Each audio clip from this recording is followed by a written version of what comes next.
Y bueno, yo qué deciros de Miguel Blanco. Anoche el programa fabuloso, la gente toda se quedó, vamos, sorprendida, encantada.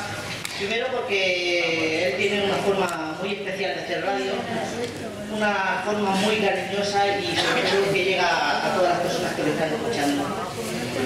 Y más cosas, pues bueno, que es licenciado en Ciencias de la Información, que es un gran investigador y bueno, demás cosas que puede decir Antonio, si no lo voy a dejar sin decir absolutamente nada. Gracias, Rocío.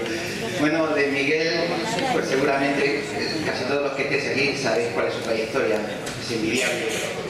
Es una persona que es un innovador, consiguió juntar más de 40.000 personas a lo largo del Teide hace ya unos cuantos años.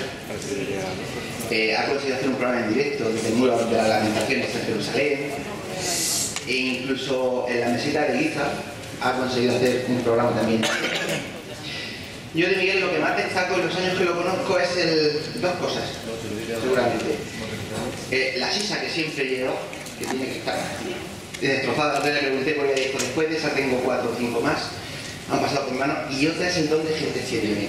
Él es capaz de, en medio de un bullicio de gente, empezar a habla pausadamente, habla despacio, habla flojo, y parece que tiene imán. En 5 minutos todo el mundo lo escucha, todo el mundo está atento a él, todo el mundo se queda, como yo digo, embobado con él.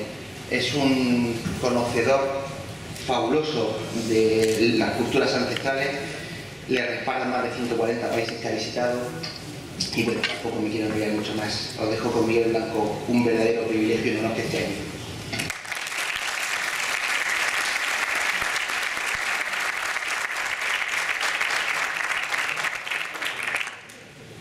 Bueno, pues aquí estamos.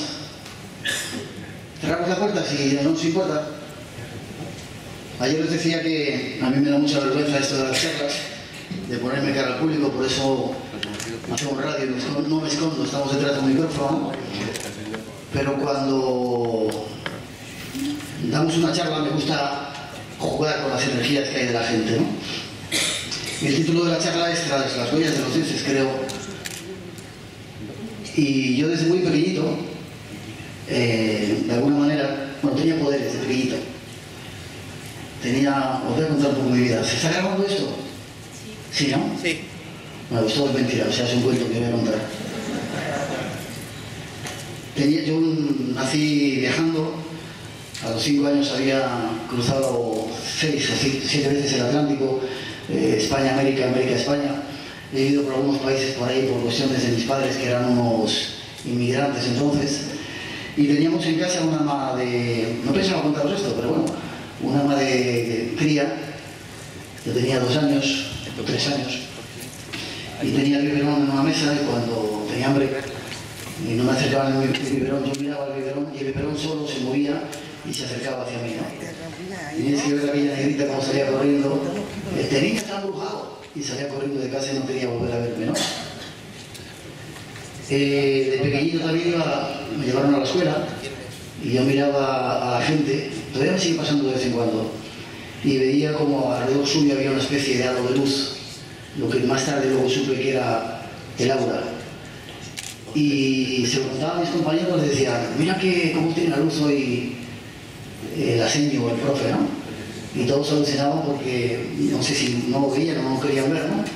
Y aquello me causó bastante problema a lo largo de mi vida, ¿no? Dije, qué raro debo de ser.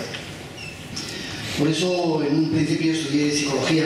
Dicen que toda la gente que estudia psicología o hace psiquiatría es para entenderse un poco a sí mismo, sobre todo para tratar de entenderme a mí mismo, ¿no? Cuando tuve mi uso de razón me di cuenta de que este mundo no era como nos lo habían contado y empecé a buscar historias por ahí. Quizá a buscar las huellas de los dioses. Y de repente hice mi primer viaje a la India cuando tenía, hace ya muchos años, yo creo que tenía 17 o 18 años, me cogí un avión, trabajaba en la construcción los veranos, sacaba dinero y me marchaba de viaje por ahí terminando el verano. Y como os digo, llegué a la India, entramos en un coche, varias personas, yo en aquel entonces fumaba cigarrillos y estábamos un poco cansados, no sé si habéis estado en la India, en aquel tiempo, bueno, todavía ahora no, eran bastante cansinos, te pedían constantemente dinero y que les ayudaras, etcétera, etcétera. Y llegamos, recuerdo, a un acantilado muy grande que había en Bombay, el mar se veía al fondo, al lado. Paramos el coche, íbamos cuatro extranjeros que habíamos alquilado un coche para movernos por allí, y yo iba al lado del conductor. En la India el conductor va a la derecha, porque circulan por la izquierda, y yo iba sentado en la izquierda, en el lado del conductor aquí en España, ¿no? Iba fumando y de repente se acercó un individuo de esos que lleva una túnica azafrán, un sanyasim, un renunciante, un shau, y tocó a la ventanilla, ¿no?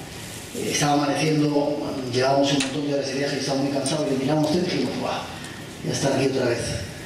Y de repente pensé, por señas, yo estaba fumando, él estaba fuera del coche, imaginaros, por señas me hizo que hiciera así con la ceniza en la palma de mi mano, ¿no?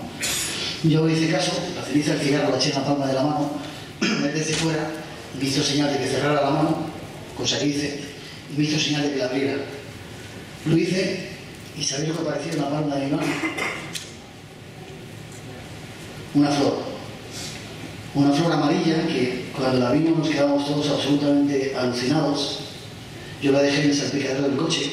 Aquel individuo ocultó sus dos manos, dijo Namaste, que significa que tu alma y mi alma son la misma alma, sonrió un poco y se fue diciendo, ay, os quedáis catetos. Y evidentemente éramos muy catetos. Estuvimos dándole vueltas a aquella historia y dijimos, un truco de prestidigitación, pero era imposible porque nadie abrió la ventana del coche, nadie permitió que ese ser nos tocara, todo desde fuera, ¿no? A los 3 días, después de andar viajando por la India, por varios lugares, aquella flor que era perfecta, absolutamente perfecta, era una flor, de repente se deshizo en una cantidad un poquito mayor de la ceniza que yo había echado en mi mano, ¿no? Y dije, uy, qué cosa tan rara. Me gusta, ¿eh? Estáis ahí atentos, ¿eh? Me han dicho que no podéis hacer preguntas, pero a mí me gusta un poco ver por dónde vais, o sea que me gustaría que preguntéis alguna cosa. Años después, volví a la India, iba a un templo de Hare Krishna, en Vrindavan, viajaba solo, cogí un tren. Los trenes en la India son tremendos, ¿no? Y yo recuerdo que íbamos, no sé si de Delhi a Vrindavan, decía, bueno, 300 kilómetros, en España 5 horas, aquí vamos a echarle 10, ¿no? Me metí en el tren, pasaron 10 horas, 12 horas, 15 horas, y nunca llegábamos, ¿no? Y de repente le pregunto a un colega que estaba ahí al lado, un hindú, oye, ¿cuánto tiempo falta para llegar a Vrindavan? Y dice, tío, pero si te has equivocado de tren. Vrindavan estaba, imaginaos, al norte, y yo hacia el sur, ¿no? Después de 18 o 20 horas, no recuerdo, en el tren, estaba amaneciendo, y el tren paró en un pueblo, y me salté del tren ya desesperado, dije, no me importa donde sea, salgo de aquí.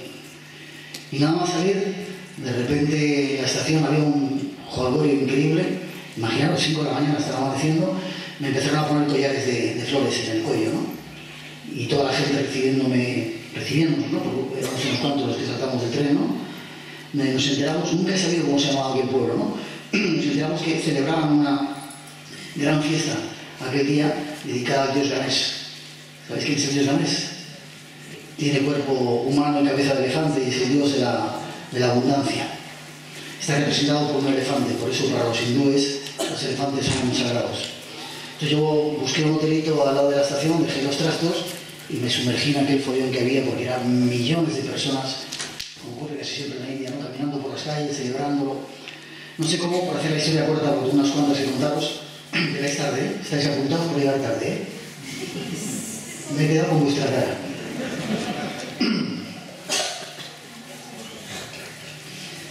Me vi en las puertas de un templo con un montón de brahmanes.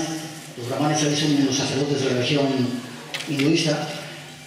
que le debió llamar la atención que un extranjero, yo creo que era de los pocos que estábamos ahí, ¿no? Que había ahí, se hubiera metido en aquel follón, ¿no?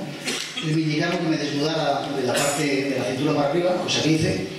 Estaban haciendo un ritual tomando frutas, yo cogía las cosas que me daban, tomaba las frutas y de repente empezamos a caminar, me dijeron, acompáñanos. Yo fui detrás de ellos y empezamos a caminar por un pasillo muy largo, absolutamente a oscuras. Íbamos descalzos, medio desnudos, con una tela que se llama lungi tapada como si fuera un pareo, ¿no? Puesto allí y todo lo demás desnudo, ¿no? Entonces yo veía que los que iban delante iban arrastrando los pies, no sabía absolutamente nada, ¿no? Yo hacía lo mismo, ¿no? En un momento determinado había una especie de antorchita en mitad de aquel túnel que era bastante profundo y yo sentía que había cosas que se movían, ¿no? Que me tocaban por la espalda, por el cuerpo. Cuando llegué a aquella especie de luz me di cuenta de la pared. La pared toda se movía, como si estuviera viva. ¿Sabéis lo que eran? Cucarachas. Cucarachas que... Yo creo que de ahí sacaba Steven Spielberg las ideas de sus películas, que siempre salen este tipo de bichos, ¿no? Había millones de cucarachas de todos los tipos, tamaños, sabores, colores y olores. Y los brahmanes, sabéis que en la India los animales son sagrados, iban arrastrando los pies y se quitaban los pechos de la cara con mucho cuidado, eso yo también hice, ¿no? Ante un asco que os podéis imaginar, ¿no? A 3 o 4 metros de distancia, una vez pasado ese follón de animales, de repente dejaron de estar y en el fondo vino una luz azulita preciosa en mitad de la nada, ¿no? Una luz eléctrica y había un lingam. ¿Sabéis lo que es un lingam? El lingam es la piedra, es el símbolo del falo de Shiva, el miembro masculino, que junto con la unión de lo femenino representa uno de los mayores objetos sagrados de la India, de la religión hinduista, ¿no? Entonces el brahman, había varios delante de mí y el que venía, me precedía, me tocó así por delante y dice, adelante, y me hizo señal de que me acercara a aquella cosa, ¿no? Yo me acerqué y me quedé alucinado porque estaba en mitad de la nada, así colgando, quieto. Yo le quise tocar y de repente hizo así. Quise tocarle por el otro lado y se movió para el otro lado. Entonces el de la cara que debí de poner de extrañado, el brahman me dijo, puedes tocarlo por arriba, por abajo. Toqué por arriba, por abajo, por la derecha, por la izquierda. No había nada que sujetara aquella cosa sagrada que había ahí. Nos dimos la vuelta y uno de los brahmanes, cuando ya salimos, dijo, son los prodigios de Shiva. Hay gente en el planeta que está en contacto con los dioses. Y de repente decidí seguir viajando por ahí para tratar de conocer quiénes eran esos dioses, dónde estaban, cómo se comportaban, qué huellas habían dejado. Tiempo después tuve la oportunidad, voy a saltar por diferentes sitios, tuve la oportunidad de ir a Egipto, que era uno de mis países, pues eso, como supongo que de mucha gente que estamos en este mundo del misterio favoritos. Y tuve la gran suerte, bueno, y un poquito de dinero había conseguido en Egipto, entonces, creo que casi ahora, ¿no? Todo se conseguía pagando. Yo tenía la gran ilusión de estar dentro de la Gran Pirámide. No había leído historias de que hubiera habido gente que hubiera estado, luego me enteré que Napoleón estuvo y otra gente, ¿no? Pero me llamaba poderosamente la atención la posibilidad de poder estar allí. Pagué a una serie de guardianes, a las 5 de la tarde cierra la meseta de Giza, me dijeron 20 a las 6. Llegué a las 6 de la tarde, entré por la meseta, entré a la pirámide, no sé si habéis entrado alguna vez, ¿habéis entrado a la pirámide? Sí. Bueno, hay varios pasillos, ¿no? No voy a contar mucho, ¿no? Pasillo ascendente, la gran galería, y luego llegas a la cámara del rey, ¿no? Yo cada vez que voy allí me acongojo, ¿no? De hecho voy dentro de 15 días otra vez allí y volvemos en Semana Santa un grupo de gente a vivir esta serie de experiencias, ¿no? Pero imaginaros, me dijeron, ¿tienes tiempo? No sé el tiempo que me dieron, ¿no? Se tardan bastante en llegar arriba, ¿no? Yo subí para arriba, me metí en la cámara del rey y de repente apagaron la luz. Me dijeron, tienes tantos minutos y apagaron la luz. Sí, los que habéis estado, bueno, los que no imaginaros el lugar más aislado del planeta, más protegido, para mí el lugar donde mayor energía hay de este planeta y que servía para algo muy importante, ¿no? Y de repente allí solo, con una oscuridad absoluta que no se veía nada, y a mí me entró tal terror que dije, salgo corriendo de aquí. Pero lo pensé, dijo, si salgo corriendo ahora me mato por las escaleras, porque no tenía una linterna buena. Y dije, bueno, ya que he venido hasta aquí voy a intentar dominar ese miedo y tratar de quedarme aquí un rato haciendo lo que quería hacer, ¿no? Recuerdo que me metí dentro del sarcófago, dentro de la cámara de un sarcófago inacabado donde dicen que nunca estuvo el faraón Keops. Me metí allí dentro. El sarcófago debe medir como unos 90 por 80, 90, o un metro así. Y cuando yo me metí sentí como que aquella piedra se ajustaba a mi cuerpo como si fuera una segunda piel. Ya había hecho algunas experiencias de viaje astral, estaba un poco entrenado en hacer experiencias de meditación. Me tranquilicé respirando, empecé a controlarlo todo. Cuando sentí que aquello se ajustaba a mí dije, aquí va a pasar algo. Inmediatamente después escuché unos sonidos que me llenaban los oídos, ¿no? Como infrasonidos, que lo primero que ocurre cuando estás a punto de salir a un viaje astral. La siguiente sensación que sentí era un montón de imágenes que me veían los ojos, ¿no? Como alucinaciones. Y después un chasquido, y de repente sé que salí de viaje y que empecé a volar hacia el mundo de los dioses. Aquella experiencia, que la dejo ahí, había entrado a las 6, como a las 7 menos cuarto empezaría la experiencia, salía a las 4 de la mañana en la Gran Pirámide. Recuerdo que cuando salí estaba amaneciendo, estaban dando el canto para la oración, y no sé cómo habían pasado esa tremenda cantidad de horas, que para mí fue un segundo en el que pasaron un montón de cosas ahí dentro. Aquello me sirvió para descubrir que realmente había pruebas definitivas de que la realidad no era como nos habían contado, que existe un mundo mucho más grande, poderoso, ilimitado, cercano a nosotros, y que había que seguir descubriéndolo. Y que curiosamente a mucha gente no le interesa que lo descubramos ese mundo. ¿Está bien?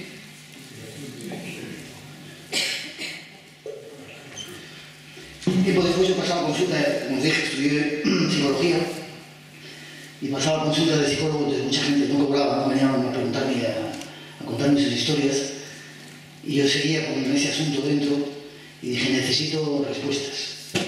Y no sé si sabéis que hay un sistema bastante infalible. Cuando tienes una pregunta o algo que te preocupa o algo que quieres conocer, solamente hay que hacer la pregunta y estar atento a la respuesta.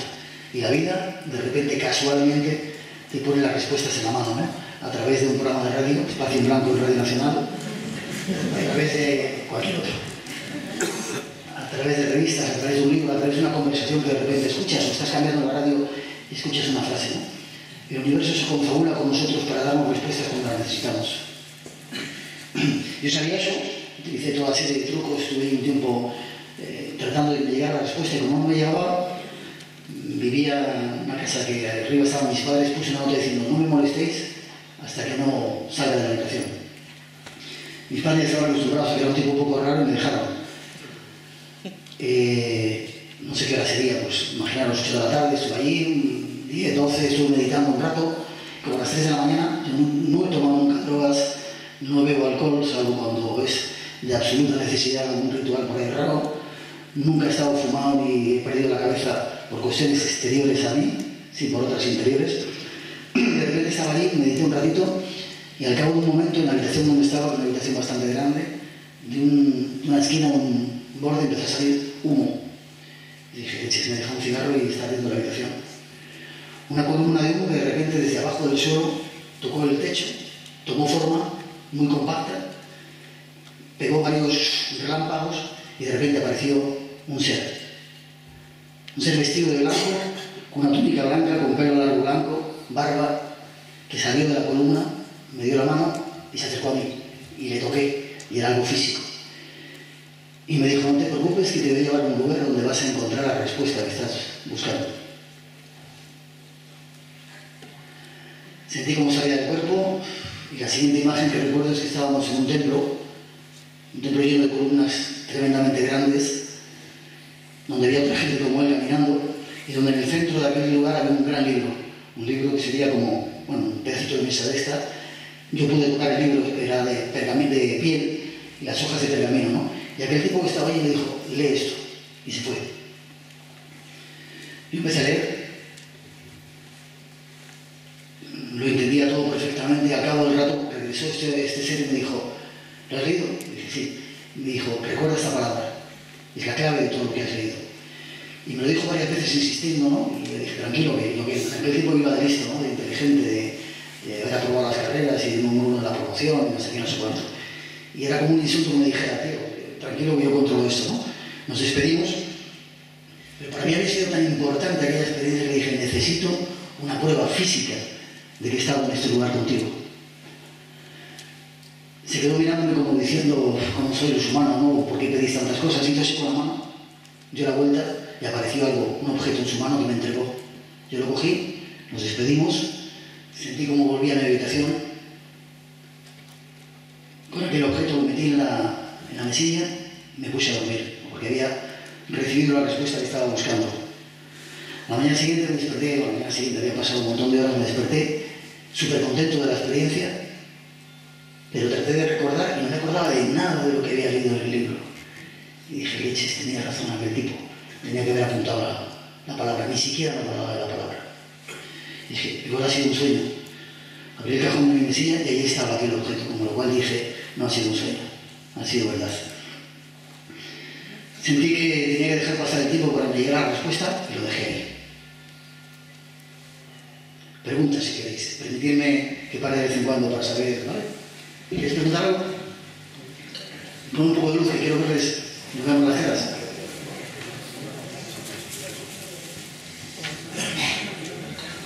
¿Conseguiste recordar la palabra después? ¿No están? ¿Qué, perdona? ¿Conseguiste recordar después la palabra? Sí, pero tranquilos, no adelante. Vale, sigo entonces. Tiempo después, seguí adelante, dándole vueltas. Yo siempre me he preguntado un montón de cosas, ¿no? Seguí adelante y de repente me dijeron que había seres que eran capaces de entrar en contacto, abrir las puertas de este mundo y el mundo de los dioses. Ya no hace falta que encendéis las luces, tranquilos. No, tranquilos. Sí, te he visto luego hacer... Ah, vale. No hace falta que encendéis las luces, tranquilos. Me dijeron, como os digo, que había gente que eran capaces de abrir las puertas de este mundo y el otro, y me fui por el mundo a buscarlos. Y uno de los primeros que encontré era un chamán Piaroa, en mitad del Amazonas, un indio de esos indígenas, auténtico, que no hablaba ni papa de castellano, y tenía un guía, Carlitos, en Venezuela, frontera con Bolivia y con Brasil, en mitad de la selva, que me dijo, quiero que pruebes el yopo. El yopo, supongo que habréis visto algunos documentales, es una planta de poder, no una droga, una planta de poder que se chinga, lo llaman chingar. La ponen en una caña delante, te ponen la caña en la nariz y el indígena te sopla desde el otro extremo, ¿no? Y eso te pega tal golpe en la nariz y luego en el cerebro que te deja absolutamente increíble, ¿no? De tocado. Yo, como os digo, siempre he tenido mucho cuidado de andar con ese tipo de plantas, de drogas y demás, y dije, no quiero que sea tan potente, ¿no? Entonces me dijo, bueno, snífalo aquí. Prepararon un cuenco, mitad de la selva, como os digo, del Amazonas, a 4 días de camino por un río, el lugar más cercano donde hubiera alguien civilizado. Pusieron ese cuenco y chingué varias veces, esnifé varias veces, 2 veces, aquella poción. Y de repente a la segunda vez sentí que me caía. El guía me iba diciendo, cuéntame qué te va pasando, ¿no? Y dice, ahora te vas a sentir. Y también me contaba lo que yo podía sentir, ¿no? Dice, ahora vas a sentir como de repente pierdes las fuerzas, vas a empezar a vomitar y después de que te encuentres un ratito mal vas a empezar el viaje, ¿no? A mí vomitar nunca me ha gustado, entonces aguanté esa sensación del vómito, pero sí me caía al suelo de estar de pie y le empecé a contar, ¿no? Siento como mi cuerpo se transforma, siento que pasa esto, y en un momento determinado me dijo, viaja, vete a viajar. Y sentí como de repente, mi estatura, unos 70 y poquito, mi punto de percepción había cambiado y era muy bajito el punto de percepción, ¿no? Y fue la última vez que Carlitos me habló y el chamán me dice, dime en qué te has convertido, me preguntaba, ¿no? Y decía, no me he convertido en nada, soy Miguel. Y decía, mírate a ver en qué te has convertido. Y de repente vi mi brazo y era una pata con marcas, con manchas. Y dije, tengo manchas. Pudieron definir que me había convertido en una especie de... No era un jaguar, pero algo parecido. Sería muy pretencioso decir que era un jaguar. Me dijeron, sigue viajando. Y sentí todo un montón de sensaciones, tal y como las podría sentir si el jaguar tocaba el agua a mitad de la selva y la sentía, etcétera, ¿no? Pero lo curioso de todo ese viaje, cuando yo dejé de ser ese animal, aparecieron un montón de seres. Y escuché una voz, que era la voz del chamán, que me hablaba en su idioma, que yo no entendía. Decían, esos son los dioses que querías conocer. Que ya se ha abierto la puerta y ahí están contigo. Me dejaron viajar durante un montón de tiempo, sintiendo que había un montón de presencias a mi lado, etcétera. Y en un momento determinado, no sé el tiempo que había transcurrido, un sinvergüenza que no le puedo insultar más porque se está grabando, me metió en la boca una galleta. E instantáneamente, cuando sentí el dulzor, regresé como si viniera de la sexta galaxia a una velocidad de la luz, entré en mi cuerpo, convulsioné y de repente volví, ¿no? Esa fue mi primera experiencia con plantas de poder, como digo, en mitad del Amazonas, sin ningún tipo de contaminación cultural, y donde sentí que había algo poderoso, representado incluso en seres físicos que estaban en este planeta. Para un poquito si queréis preguntar. Punto de luz, por favor, si podéis. ¿Qué quieres preguntar? Vale, te dan un micro, te dan un micro.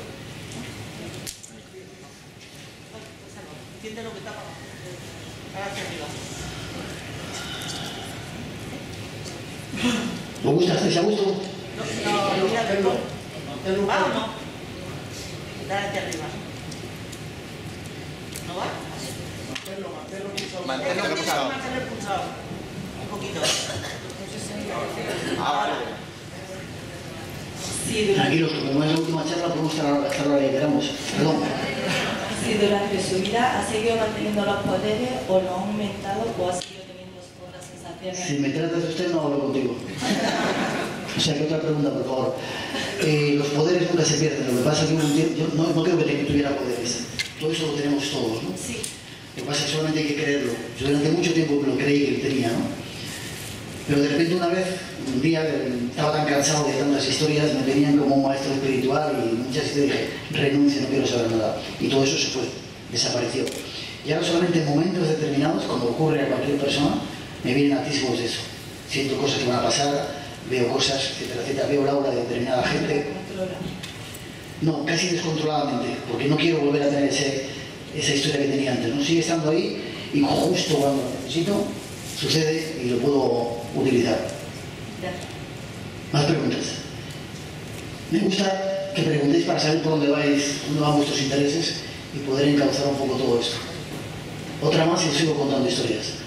Porque Antonio Díaz se me confunde. Perdón. ¿Alguna información sobre el libro mítico de Costa Coelho? Joder, macho, vaya historia. Déjame que lleguemos un poco más adelante, ¿vale? ¿Alguna pregunta más? Sí,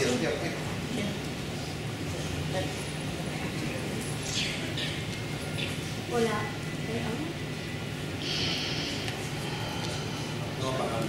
Hola, ¿a quién le llamas tú dioses? Ayer yo soy Guijarro y bueno, Jesús, yo creo que estamos un poco de acuerdo en eso, ¿no? Jesús Callejo y todos los demás dioses son esos seres superiores que de alguna manera han pupilado una civilización. Tiene diferente nombre en cada rincón del planeta, pero seguramente estén refiriendo a la misma esencia. Si eres católico, puedo aceptar la idea de Dios católico igual que puedo aceptar cualquier otra idea de Dios, ¿no? Pero cuando hablo de dioses, seres que han tutelado a determinadas civilizaciones en diferentes partes del mundo. Llámese Quetzalcóatl, Viracocha, Manitu, quien quieras. Luego trataremos de reunir todo este puzzle que estamos montando para dar una conclusión, si os parece, ¿vale? La última, si por ahora, si os parece. La última. Dejadlo. Aquí atrás y luego Sí. seguimos. Soy José Alonso, Cartagena, soy médico. Quería preguntarte dos cosas. Una, ¿tienes miedo? ¿Que si tengo? Miedo. No. Nunca, No. espérate, nunca he tenido miedo a nada. Ahora tengo un poco más porque tengo un hijo pequeño y me han entrado otro tipo de miedos, ¿no? Pero estoy seguro que, no por darme las, ¿no? No hay mucha gente que se haya metido por inconsciencia en los lugares donde yo me he metido porque no he sentido el miedo. El miedo es una sensación que me da mucha marcha. Que me gustaba mucho vivirlo, ahora ya no quiero vivirlo tanto. ¿Dónde estarás cuando te mueras? ¿Que dónde? Estarás cuando pases a la otra vida. Mi planeta.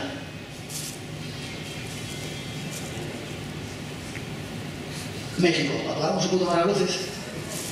Y continuamos. De Venezuela seguir viajando, buscando a esos seres que eran capaces de abrir las puertas, y de repente llegué a Teotihuacán, en las pirámides cerca del DF, de la Ciudad de México. Y allí me encontré con un grupo de guerreros del arco iris, de los cuales tengo el honor de formar parte de una fraternidad de guerreros, y no sé por qué me dijeron, bueno, me tuvieron que iniciar en una serie de cuestiones, ¿no? Y entre las cosas que viví, celebraron un ritual de temazcal. Supongo que sabéis lo que es el temazcal. Hay gente por aquí, Rafa Campillo, que algunos ha organizado algunas veces alguno. Es una ceremonia sagrada o un baño de purificación que han utilizado todos los pueblos de las praderas desde Centroamérica hasta casi Canadá, y es una especie como de tienda de campaña, supongo que lo habéis visto, ¿no? Que para ellos a veces está hecha con barro, otras veces con pieles, y tiene una forma semisférica. Para ellos representa el centro del universo o el útero materno.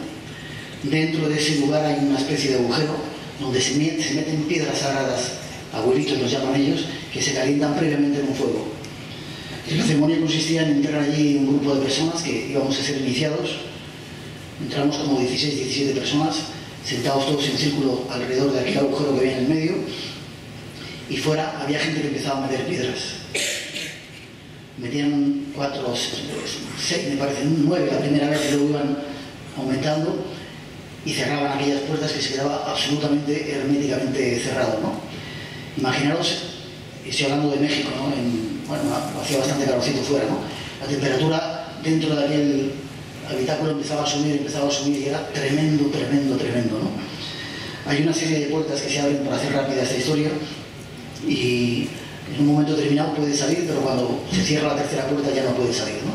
Yo estuve tentado varias veces de salir porque no podía aguantar aquel calor, ¿no? Sin embargo, dentro había un chamán y había una nanita, una abuelita que decía, te van contando cosas y te van guiando en esa especie de trance o de viaje, ¿no?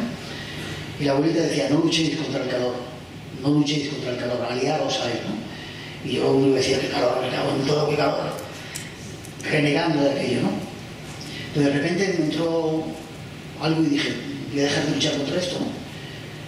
Y todo lo que había sido una sensación de malestar se convirtió en algo agradable que me ayudaba, porque el calor en ese sentido era la energía que te ayuda a provocar el viaje, ¿no? Vencí esa sensación, ¿no? Y de repente en un momento determinado vi como los que ya habíamos quedado, habían salido unos cuantos, de la cabeza de todos nosotros había una especie de luz azulada preciosa que se juntaba en el centro de aquel lugar, ¿no? Que como os digo era el centro del universo, ¿no? Y a partir de entonces te cambia la conciencia de una manera que no os podéis ni imaginar, que yo solamente he vivido con experiencias de viaje astral o de vida después de la vida. De repente hay un momento que tienes una lucidez especial, en ese momento tuve esa lucidez y se abrió la puerta y volví a ver a estas cosas que había en ese otro lado, esos seres. Os lo recomiendo, si algún día tenéis oportunidad de hacer un temazcal con alguien serio que os guíe, porque es una experiencia de conciencia que os puede adelantar un montón de años luz en vuestro camino. Seguramente no lo necesitéis porque aún nosotros la vida nos da lo que necesitamos en el momento más adecuado. ¿Hasta que veis la charla, Antonio? Sigue, te aviso.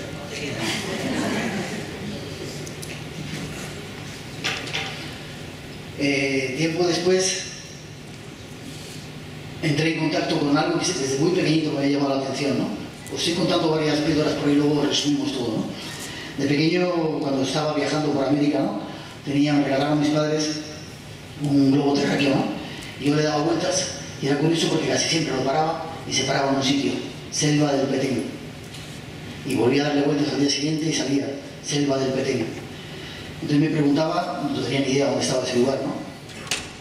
Pude saber que Selva del Petén es un lugar que está Tikal, que es la ciudad de las voces maya, que está en Guatemala. Tuve mucho tiempo después la oportunidad, con Juan Luis Cano, me recuerdo, de Omaspuma, y otros colegas de ir a ese sitio, ¿no? Y esa fue una de mis primeras veces que entré en contacto con el mundo maya. Me había llamado poderosamente desde pequeñito la atención eso de los mayas, y de repente entré en contacto con todo ello, ¿no? Y allí me encontré un montón de personas que me contaban cosas como que, bueno, los mayas eran el pueblo que mejor sabía medir el tiempo, que de repente estuvieron durante un montón de años con una civilización súper avanzada, cuando en Europa andábamos todavía tirándonos piedras, y que de repente desaparecieron.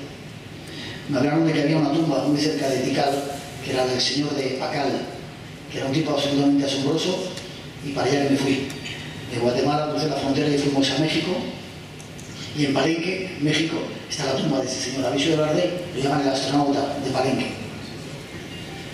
Tuvimos la suerte de que, bueno, estaba cerrada, no dejaban entrar a nadie, pero por suerte, por algunos contactos que teníamos, nos dejaron entrar a ver la tumba, ¿no? Fue increíblemente asombroso entrar en un lugar donde estaba uno de los seres más misteriosos de los cuales se tiene pruebas, digamos, históricas de su existencia, ¿no? Es una pirámide no muy grande que está en mitad de la selva, y abajo del todo, como si lo hubieran hecho previamente, había un sarcófago, una lápida súper gigantesca, que bueno, hay miles de teorías con respecto a ella, ¿no? Una lápida que representa a un tipo, supongo que lo habéis visto, que va como una especie de, con escafandras, con tubos, como manejando algo, supongo que lo habéis visto. Lo curioso de este señor de Pacal es que, según dice la historia, era muy alto con respecto a sus conciudadanos, que apareció de repente, y que en un momento determinado cambió la estructura de la sociedad, hizo avanzar mucho su ciudad y su gente, y algunos dicen que desapareció, porque dicen que no se encontraron allí en aquella tumba los restos de ese señor y que se marchó. Otros dicen que algunos de los restos que se encontraron allí pertenecían a este señor de Pacal. Lo curioso es que alguien, un tipo extremadamente alto en comparación con sus congéneres, aparece en un momento determinado, cambia la sociedad, cambia y transforma las cosas y avanza de una manera increíble y de repente desaparece. Esa historia del señor de Pacal me llevó a conocer otros muchos lugares del mundo maya, como Chichén Itzá y otros montones de lugares, ¿no? Y entrar en contacto con esta gente del mundo maya. Y fue curioso porque todos ellos contaban eso, como os decía, ¿no? Que habían sido ayudados por un dios, dependiendo de las culturas. Uno era Coculcán, otro era Quetzalcóatl, dependía del nombre, que era un dios barbudo que había llegado del espacio, que les había ayudado en su evolución, que en un momento determinado se marchó y que prometió que volvería. Y les avisó de una serie de cosas que iban a pasar. Cuando llegaron los españoles y se encontraron con esa civilización, muchos de los mayas y de esos pueblos indígenas creían que los españoles eran los descendientes de ese dios barbudo, blanco, que les había ayudado, ¿no? Pero enseguida se dieron cuenta que los españoles no iban a traerles ayuda prometida, sino que querían oro y otra serie de cosas, ¿no? Y entonces decidieron esconderse. Y decidieron esconderse en las montañas durante 500 años más o menos. Una de las contradicciones más extrañas acerca de los mayas es cómo llegaron a un lugar como donde vivían. Os recuerdo que vivían, para mí, una de las selvas más duras que yo he conocido. Habiendo otros lugares más hospitalarios en México, de repente se metieron en una selva tremenda y estuvieron durante unos cuantos años, cientos de años, con una civilización súper boyante, y en un momento determinado, casi instantáneamente, desaparecieron. Algunos dicen que por guerras internas, por falta de agua, por deforestación, pero el caso es que en un lapso de tiempo muy pequeño desaparecieron. Algunos de ellos se sabe que se refugiaron en las montañas Lacandonas, en frontera entre México y Guatemala, y se quedaron ahí esperando el nuevo tiempo. Un nuevo tiempo que, ahora os contaré otra historia, parece que está llegando ahora, ¿no? Aquel contacto con seres tan poderosos como estos que os estoy contando me llevó a seguir viajando, ¿no? Y de repente tuve otra experiencia. Nos vamos a Katmandú, a Nepal. Yo tenía una entrevista con el Dalai Lama, me había concedido una entrevista. Yo estaba en la India y no sé si era, imaginaos, día 1 de febrero, ¿no? Y el Dalai Lama me dijo: el día 3 te espero en tal sitio, en Katmandú, y nos vemos. Yo de Nueva Delhi me fui a Benares, un lugar que me encanta, donde queman a los muertos, la ciudad de los muertos lo llaman, aunque se llama la ciudad de la luz. Y de allí me fui al aeropuerto a coger un avión y de repente hubo un follón. Y cuando pude llegar a Katmandú, llegué con retraso, el Dalai Lama se marchaba en el mismo avión que yo llegaba a Nueva Delhi, dejándome colgado en la ciudad que no me apetecía ver y que no tenía ningún sentido para mí, ¿no? Dije unos cuantos improperios y dije, bueno, pues a buscar vuelo de vuelta, ¿no? No había vuelo de vuelta a mis necesidades hasta 3 días después y dije, bueno, tendré que quedar aquí en Nepal. Curiosamente, el año anterior había estado en Tashkent, que es la capital de Mongolia interior, ahora no sé qué será, Kirguistán o una cosa de esas raras, ¿no? En aquel tiempo los viajeros nos íbamos reuniendo en determinados sitios y nos dejaban mensajes, ¿no?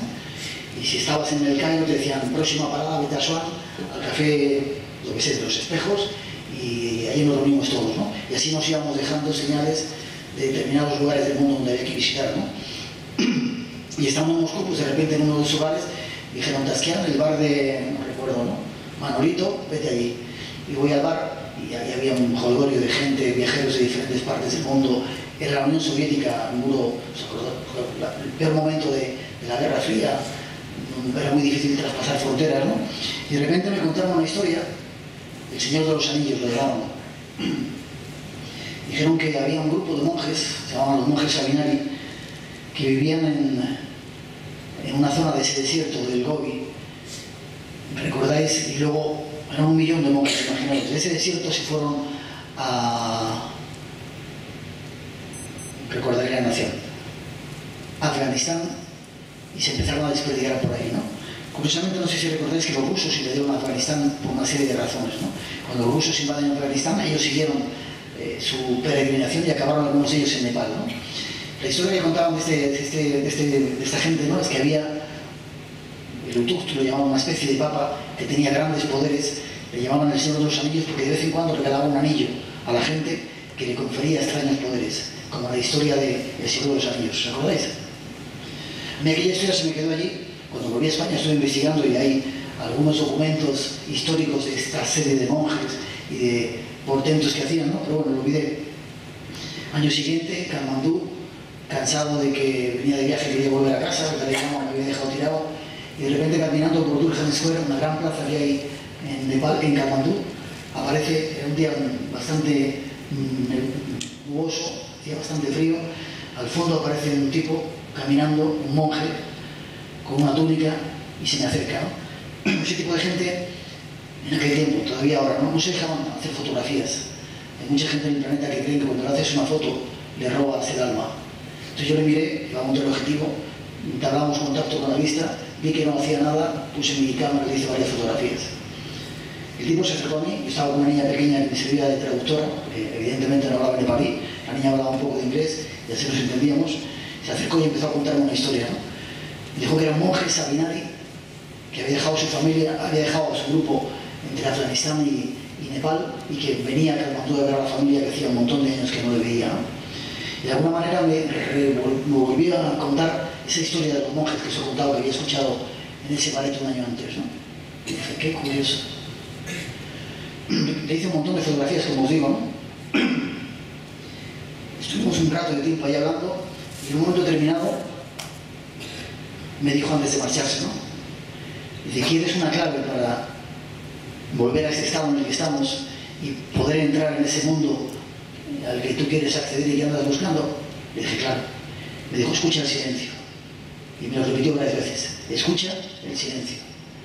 De repente a mí se me cayó al fondo de la cámara hacia atrás, me di la vuelta a cogerla, me agaché en el suelo, el tipo estaba aquí a mi lado, la niña estaba a mi derecha, cuando levanté la cabeza, el tipo que estaba a mi lado había desaparecido. En una plaza gigantesca donde no había nadie más que nosotros tres. Y le dije a la niña, anda, se ha ido. Y ella me dijo, se ha ido, desapareció de repente. Supongo que mucha gente me va a tildar de loco, pero bueno, yo soy acostumbrado a eso, o sea, me da igual. Pero me quedé con esa frase, ¿no? Escucha el silencio. Preguntas. Estamos terminando ya. ¿Entendéis un poquito algo? Vale.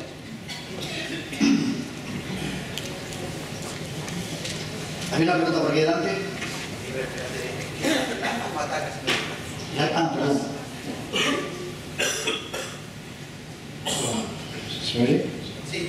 Una pregunta, ¿el objeto de la visilla de qué material era? No lo he dicho nunca y todavía no toca. Espera, es físico.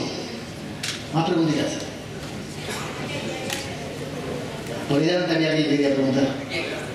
Hola. Vale. Miguel, quería preguntarle, cuando en esa experiencia en el Amazonas, esos dioses que usted sintió, ¿qué le transmitieron? ¿Paz? ¿Se sintió protegido? Gracias. Es curioso porque en cada momento, y hay una ley que dice que lo semejante llama a lo semejante, ¿no? Yo afortunadamente cuando he tenido experiencias estas y han sido auténticas, por eso no tengo miedo, cuando estoy metido en algo así muy intenso, ¿no? Sé que si es auténtico no me va a dar miedo. Cuando he tenido contacto con esos dioses lo que me han dado es paz, básicamente. Cuando no he encontrado paz es porque yo no la tenía dentro y porque de alguna manera lo que estaba afuera, que es un espejo de lo que yo soy, estaba diciendo, ten cuidado, contrólate, equilíbrate, etc. he tenido experiencias de verdad auténticas como el temazcal y otras cuantas, no muchas, que he tenido en mi vida, es una sensación de paz tan increíble, tan inefable, que no se puede explicar. Más huellas de los dioses. Me di cuenta de que esas civilizaciones habían dejado un montón. Apagamos un poquito más la luz, por favor. Me di cuenta que esas civilizaciones habían dejado en muchas partes del mundo, que había visto afortunadamente por la ventaja de haber viajado, restos incluso físicos, ¿no? Ayer decía, y no sé si lo ha contado ya Josep Guijarro, ¿no?, que hay piedras en determinadas partes del planeta, curiosamente, que están manufacturadas de la misma manera. Yo me he encontrado, supongo que no sé si habéis estado en Perú, en Sacsayhuamán, en Cuzco, un tipo de piedras que son perfectas, que están manufacturadas de una manera absolutamente perfecta, como os digo, y donde unidas una a otra, sin que haya argamasa y por donde no entra ni una hoja de afeitar. Ven ese tipo de piedras, como os digo, están en Perú, en Cuzco, en Sacsayhuamán, en montones de lugares en Perú, pero las hay también en muchas otras partes del mundo. Las hay en el templo de la Esfinge, en Egipto, al lado de la gran pirámide está la Esfinge, y ahí hay un templo que no tiene nada que ver con el resto de los templos que hay alrededor, que tiene ese mismo tipo de piedra, con ese mismo tipo de trabajo. Lo hay en Turquía, en la ciudad de Éfeso, lo hay en Machu Picchu, lo hay en la isla de Pascua, y así en montones y montones y montones de lugares. Y uno se pregunta, ¿quién hizo ese tipo de piedras? ¿O quién enseñó a los hombres a hacer ese tipo de piedras? Y la respuesta es bastante obvia cuando sales por encima de los complejos académicos que tenemos, ¿no? Yo lo llamo la raza madre. Una raza que nos visitó hace mucho tiempo en este planeta, hay muchas pruebas de ello, os voy a dar algunos datos, y enseñó al ser humano a hacer cosas. Y dejó pruebas de todo ello, ¿no? Preñó el planeta en determinados lugares de una forma de construir. Curiosamente, casi siempre pirámides. Y sabéis que pirámides hay en muchas partes del mundo. Las hay en Egipto, en México, en Perú, en China, las hay en Europa, las hay en Canarias, las hay en montones de lugares. ¿Por qué la gente le ha dado por construir pirámides? ¿Por qué muchas veces con el mismo patrón numérico? ¿Y por qué con ese tipo de piedras, ¿no? Alguien debió enseñarles. Pruebas de ello. Egipto, donde, como os digo, vamos a ir en Semana Santa unos cuantos. Hay un montón de cosas ahí extrañas que puedes ver, ¿no? Hay un lugar en el templo de Edfu que habla de los Semsuhor. ¿Habéis oído hablar de los Semsuhor? Los Semsuhor son los seguidores del dios Horus. Y según dicen los papiros y la historia egipcia, fueron los que gobernaron Egipto antes de la llegada de los faraones durante 6.000 años. Imaginaros, seguidores del dios Horus, del dios de los soles. Y hay en el templo de, como os digo, de Edfu, una serie de grabados que hablan de ellos. Igual que están ahí en Egipto, están los cachinas de los indios Hopi. ¿Habéis oído hablar de ellos? Sí. Los cachinas eran los escudos volantes que ayudaron a la tribu pueblo, se llamaban así mismo pueblo, de los indios Hopi, a llegar desde Asia, que era donde venían, a atravesar el estrecho de Bering y saltar unas grandes montañas que se encontraron, las rocosas y las montañas del norte de Estados Unidos. Ellos dicen que fueron levantados por grandes escudos y los llevaron al lugar donde ahora viven, ¿no?, la reserva del Gran Cañón, en Oraibí.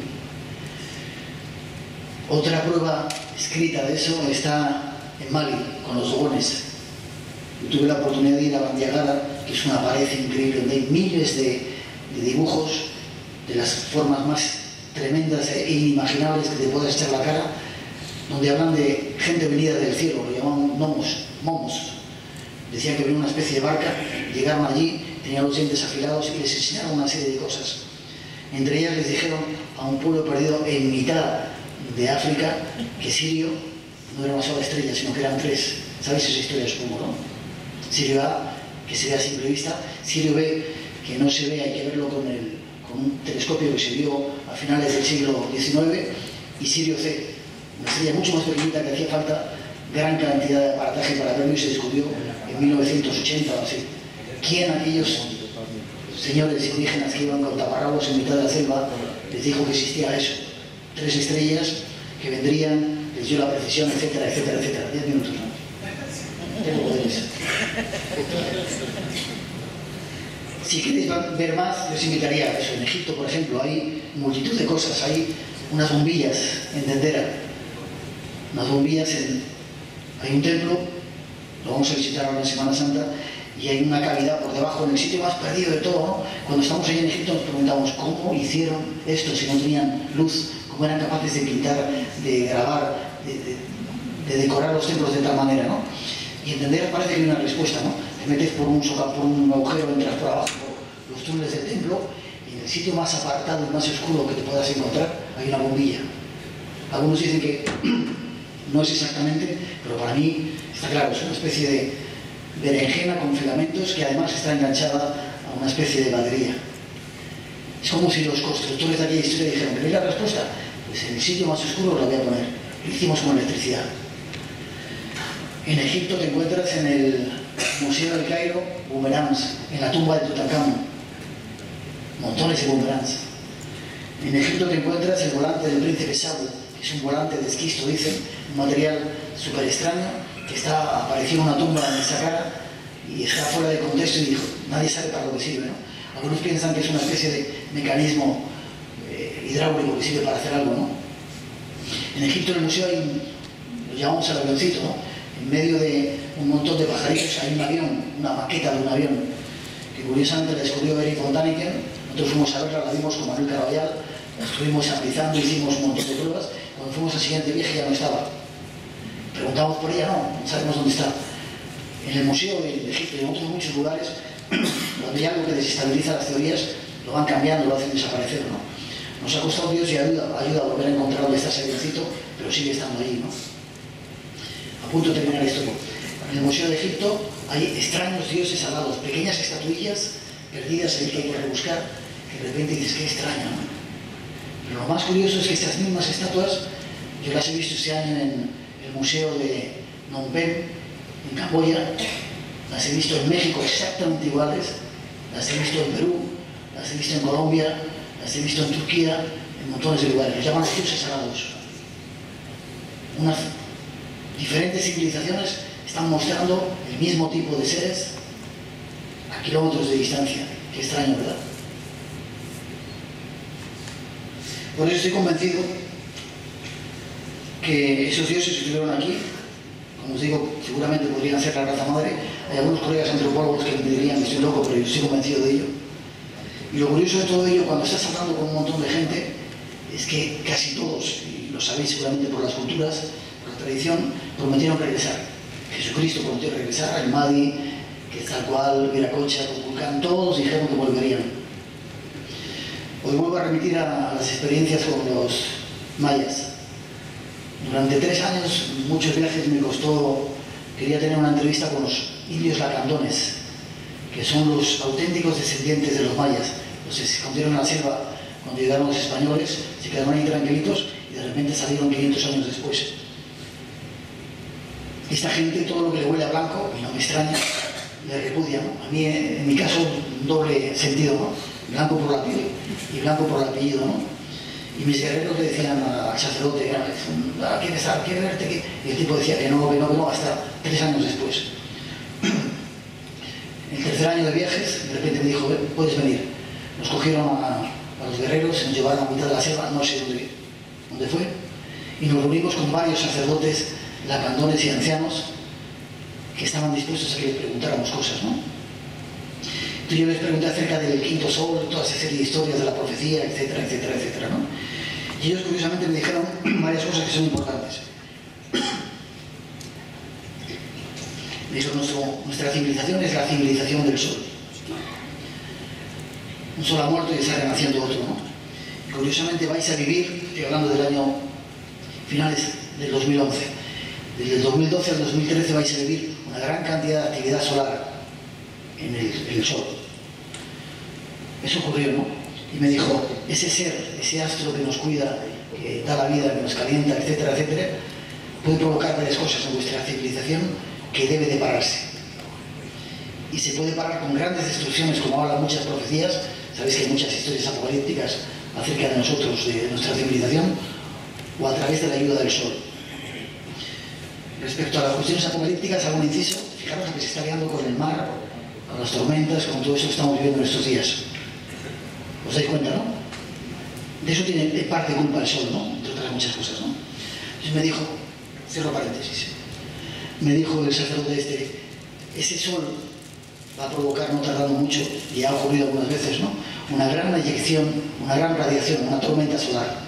¿Y sabéis lo que puede provocar las tormentas solares? Que desactiven todos nuestros satélites, que son los que nos producen la televisión, la radio, las comunicaciones, etc., como primera influencia, y segunda, que machaquen todas las redes de transmisión de energía, los transformadores de energía, de la luz que utilizamos. ¿Os imagináis una sociedad sin electricidad y sin comunicaciones? Ahora nos hemos vuelto tan tontos con los teléfonos. De repente este mundo en el que estamos se pararía. Y quizá fuera una oportunidad para el ser humano para empezar a pensar qué estamos haciendo. Ese me dijo eso. No tardamos mucho, eso va a ocurrir. Es una profecía que os dejo ahí, ¿no? Curiosamente, ha habido una serie de tormentas solares y se está esperando todavía la gran tormenta solar, que han paralizado durante algún tiempo algunos de los satélites que tenemos por ahí. De repente Yahoo u otra serie de redes no han funcionado, ¿no? Y el tema es tan grave que hasta el propio presidente Obama tiene una serie de planes para reforzar los transformadores de energía para que, si eso ocurre, porque va a ocurrir, no se sabe, no afecte a nuestros sistemas de distribución de energía. Pero esa era la manera en que ese sacerdote Lacandón, ese anciano, profetizaba la mejor manera de que nuestro mundo se parase. Estoy a punto de terminar, ¿eh?